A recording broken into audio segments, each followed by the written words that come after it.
Hi everyone, I'm with Kate Witteveen, who is a local woman in my electorate who's just written a new book. And this new book is called Why Being Good Can Be Bad for You, How to Get Clarity, Confidence and Courage to Step Out of the Stuckness.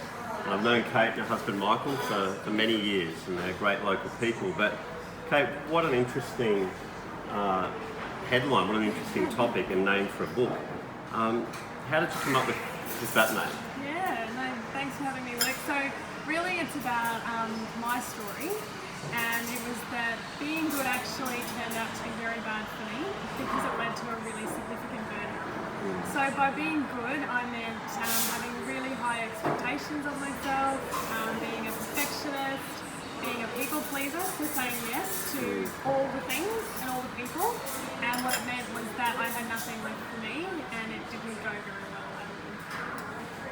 And obviously, you're a very intelligent person. You've got a doctorate, and so you're Dr Kate Witteveen. But I guess why you've been through that and you've learned a lot from it. But why did you decide to write a book about it? Yeah. So when I experienced my burnout, I actually did a really big life overhaul, and that resulted in me changing my career. So I was an academic for 10 years, and I realised that it was part of the reason why I was, feeling so unwell. And what I did was I started my own business, and it's a coaching business, and I work with other people who are similarly high achievers or wanting to make a change.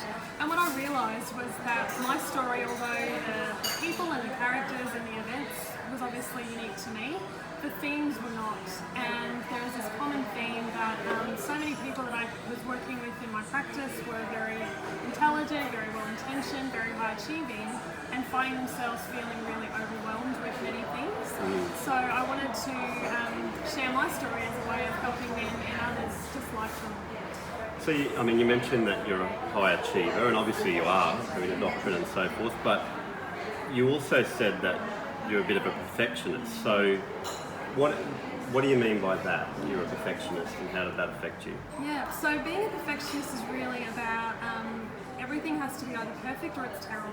Right. So it's this real dichotomy of there's no real room for shades of grey. Nothing in between. Nothing in between. Yeah. So if something doesn't work out exactly as you want it to, that can feel really significant and like a really big problem. So what that does is means that you're very frequently being disappointed because, let's face it, life isn't perfect, and it's really hard to meet that level of expectation. So that's where I think it became a bit of an issue for me, that I was never satisfied with whatever I produced at work, and I wanted to be the perfect mother and the perfect wife and employee and teacher and friend, and it's just a lot of pressure. Yeah, it can be a lot of pressure. You mentioned that you were a people pleaser. As a politician, I've got to do that. But where did that come from? Why did you want to just be a people pleaser, and what was behind that? Well, I think it comes back to that desire to be good, and that is to not disappoint anyone, it's to not upset anyone, and what that meant was it was really hard for me to say no. Right. So I ended up being very, very busy with all the things, and I mentioned in the book that one of my strategies for coping with that was when I didn't want to say no, but I didn't want to disappoint, I would volunteer my husband, and he didn't really think that was a great idea, Right. so we needed to find another way. Yeah, and that obviously at some stage you were saying led to burnout. What did that look like for you? What should other people look out for too when it comes to burnout? Absolutely.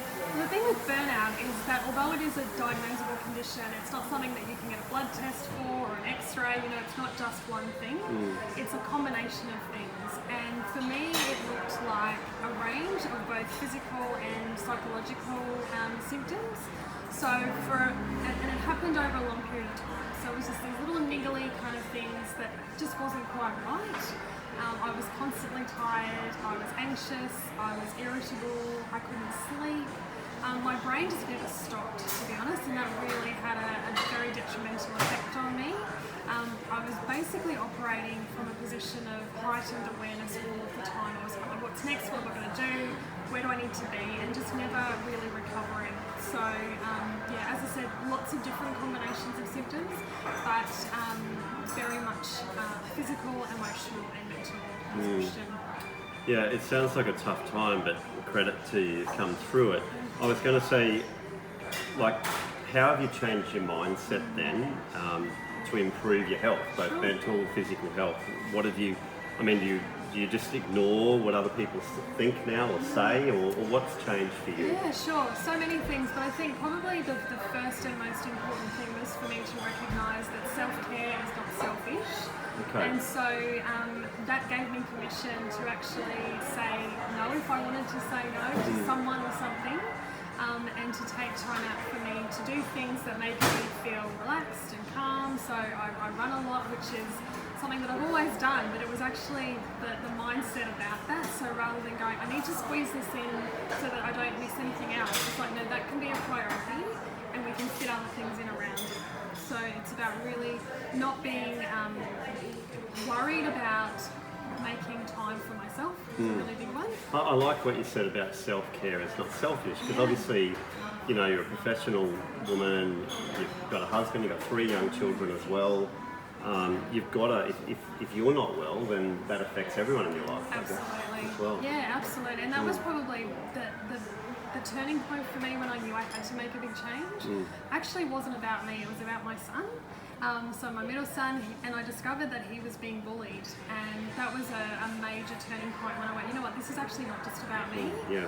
I thought that I was handling things, and to a certain extent I was keeping it together on the surface, but it took so much energy that I wasn't able to be really responsive. I knew something was going on with him, but just really pinpointing what it was took me much longer than I wish it had, and that really made me recognise that my kids need me to be my best self so that I can, you know, parent them in the way that I want to. Yeah, it's so important. The book describes how you created a new you and focusing on the joy in your life. Yeah, how did you go about that? Yeah, so it really took some time to stop and think about what it is that I love to do and what it is that makes me feel full rather than empty. So I knew I had to leave my previous career, but there were elements of that I really loved and appreciated. So what I wanted to do with my business was keep all the good bits and get rid of the things that I didn't like. So I really loved the one-on-ones that I had with my students and mentoring and guiding them and supporting them through their studies. So this one-on-one coaching model really appealed to me. I also really loved helping people deal with their challenges and finding a different way, so not being stuck, hence the book, Stepping Out of Stuckness. It was really about taking a very proactive approach to recognising that we don't have to stay where we are. So that was another thing that I did. I love teaching, so I do workshops and things like that for organisations around employee wellness. And this is using your doctorate in psychology? Yes, absolutely. So I was able to sort of bring all the best bits. And having written a book, the next thing that I'm doing, which is super exciting, is working with other aspiring authors. Okay. So I'm bringing my experience from academia where I help people to write well, as well as the mindset support, because writing a book is actually a pretty big personal development journey. So bringing those pieces together is really exciting, and working with them to bring their stories to life is something that's I geek out over. It's really fun. So what are you hoping that people get out of the book, and what advice would you give others besides buying the book? Make sure you buy the book. Step one, buy the book. Yes. Absolutely. What I hope it will show is that you don't have to stay where you are. Right. So, you know, if you do relate to feeling overwhelmed or burnt out or like constantly on the go but not really getting anywhere, there are things that you can do to make a big difference. So what I've done with the book is I've created a workbook that goes with it. It's free to download, and that's really taking, because the book obviously, it's pretty much about me, but the workbook makes it about you. Yes. So it takes the chapters in the book, there's some actionable steps from each of them, so that the reader can go, hang on, what does this mean for me, and what can I do to move out of that sense of, you know, being the hamster on a wheel that just gets exhausted and doesn't actually get anywhere. And you mentioned to me that it took you, great photo on the back too, by the way, there you go, tells you a bit more about the book, but you mentioned that it took you about 5 weeks to write the book. Yeah. Obviously you enjoy writing. Did you find that writing the book actually helped improve and bring joy to your life that It really you speak did. about? Yeah, so I talk about this quite a bit, this idea of the transformative power of the author's journey. And that was really that I discovered that when I kind of rediscovered my story for the purpose of sharing it, it gave me a really different perspective, and it really helped me to process some things that had felt really hard for a long time, and to repurpose them in a way that could help others. So that was really exciting. And yeah, writing has been something that it was a big part of my healing journey. As I mentioned before, I'm really getting clear about what's going on in here. I find writing it down or typing it really helpful, and certainly something that I think it does bring me joy. Well, thank you so much. Thank you for writing this, and I hope that this will help many of you. We're all so busy now with working and families and everything else that we have in life that I think what Kate said before, taking time for self-care is not selfish. It's an important step that we need to do for our health. And so buy Kate's book, and hope you enjoyed